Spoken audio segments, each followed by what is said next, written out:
Well, hello friends, neighbors. John, your whiskey neighbor here. Welcome to my deck. A little cooler today, which is nice. And I thought we'd take a look at a rye.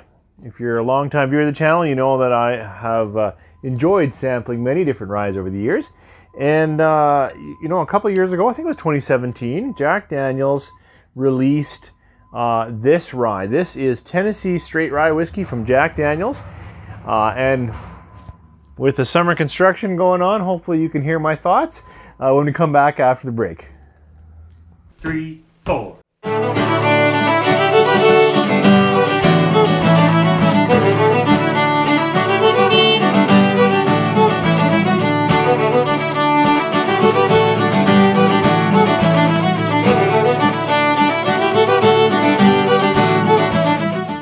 Thanks for staying with me. I'll try to talk loud and clearly so that some of the summer road construction doesn't get in the way of us talking whiskey.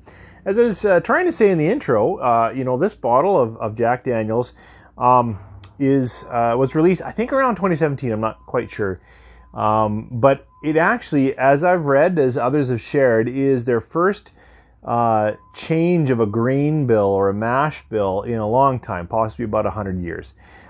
As I understand it, or what I've read, this is a fairly high rye. It's around 70% rye. And then the balance in corn and barley. I think a little more corn. I think it's 18 corn and 12 barley, but I'll correct that down below if I'm off a little bit. This is released at 45%. Of course, it's done by Jack Daniel's in Lynchburg, Tennessee.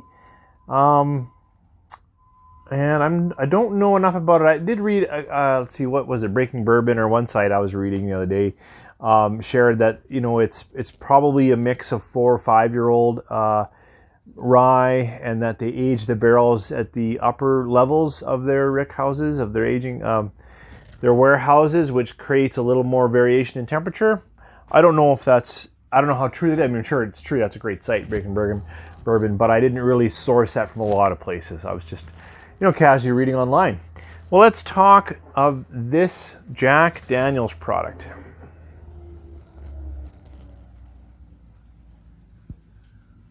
I think this nose really stands out from rye in that it's not immediately a mix of spicing and grassing and pepper. It's sweet, vanilla, light maraschino cherry, and already I'm getting a lot of what many reviewers have shared, and I was hoping it would kind of dissipate, but it really does have quite a bit of banana note in it for me, or that very wet, ripe fruit. If it's not a banana, it's something like that, right?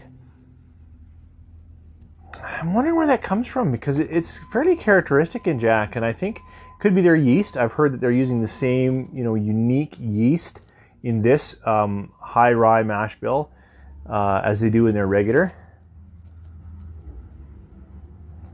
So if you're not thinking rye and you're not thinking high caramel spicy bourbon, this could interest you. It's a little heavy into that very mushy fruit for me, and not enough spice when I'm thinking rye. But light. Well, let's give it a taste. Let's dive in. Cheers.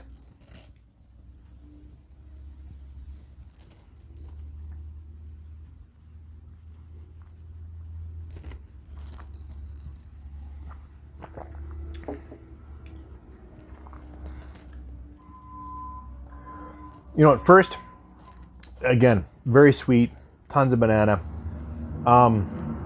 Move it around, keep it around in your palate for a while. I think there's a fair amount of oak that comes through. So strong oak.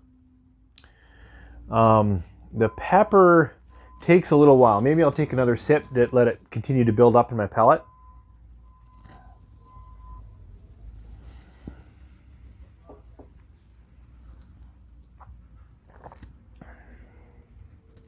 Yeah, and it kind of did, right? So a little bit of that spicing, that black peppering that you're looking for, not necessarily that you're looking for, but is characteristic of rye, is there.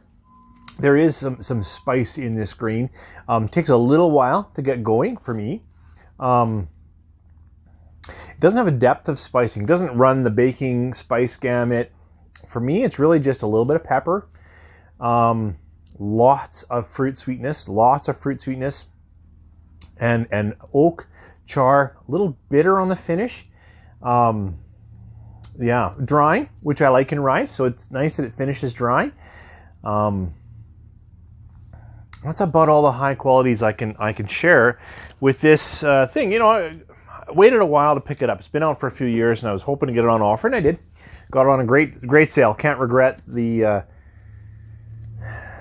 what I paid for it.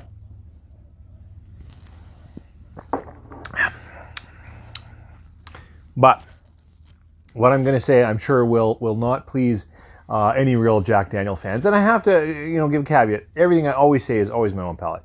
I can't say you're going to share this experience, but I would suggest you're going to get a lot of sweet ripe fruit close to that banana. There is a little bit of pepper and a good amount of oak in here, and I think we'll all get some variation of that. But how it comes together for you is always how you taste it. And this, to me, for my palate, boy, it just doesn't come together well. It's not what I'm looking for in a rye. Now, I will say, a few sips in, you stick with it. I'm getting some nice spice character, and I do appreciate that in rye. And I normally like oak. I do like oak, not normally. Always like oak. But the interplay here between that, to me, strong banana note, more than usual, like exceptionally overwhelming banana note. Just surprises me and really puts me off from this bottle. So it's reasonably smooth up front. It's sweet. I think you could easily drink it. And if you're a Jack Daniel's fan, you want to try their rye, like I'm sure you would try their rye. Why wouldn't you if you're a Jack fan? I wouldn't put myself in the Jack fan club. I do like their single barrel release more than I was very surprised when they came out with that single barrel releases. Boy, they've been pretty good. I really do like that. This here, 70% rye. Hats off to saying, we're going to make a real rye. We're not just going to make it a barely legal. This is a rye, and there is a good amount of spice. A little bit of that herbal grass that I also like in rye, and many people get put off by that. But it is so off balance with the sweet fruit in here, the sweet banana fruits, for me in my palate, and the bitterness. Now the bitterness fades away. It's an upfront finish. It's not a lingering finish. Like now that I've been talking for a while, I'm kind of trying to rationalize what I'm going to say. It's not bitter in my mouth anymore. I'm left just with some char oak, which is nice, and a bit of spice. But this does not align with what I look for a rye. In fact, it really is poor, and I've given it a few pours here. I'm going to take it over to Cousin Brad, see if maybe it hits his palate, because this bottle for me is not good. I don't appreciate this, and in keeping with my palate and my rating, I'd have to give it like 2.5 stars. It's a disappointment for a rye for me. The flavors did not come together, and I'm sad. I certainly won't be getting it anytime soon, which is sad. If someone who's reviewed this and then also talk through the single barrel rye, you put a comment below and let me know if the palates are similar, because again, I really like their single barrel Tennessee whiskey releases far more than the standard Jack No. 7, that's for sure. And maybe I would be willing to try their single barrel rye if it's quite different. But if it's more like an amped up version of this rye, I'll pass on that too. Anyways, that's just my thoughts as always. This to me has been the disappointment whiskey of the summer.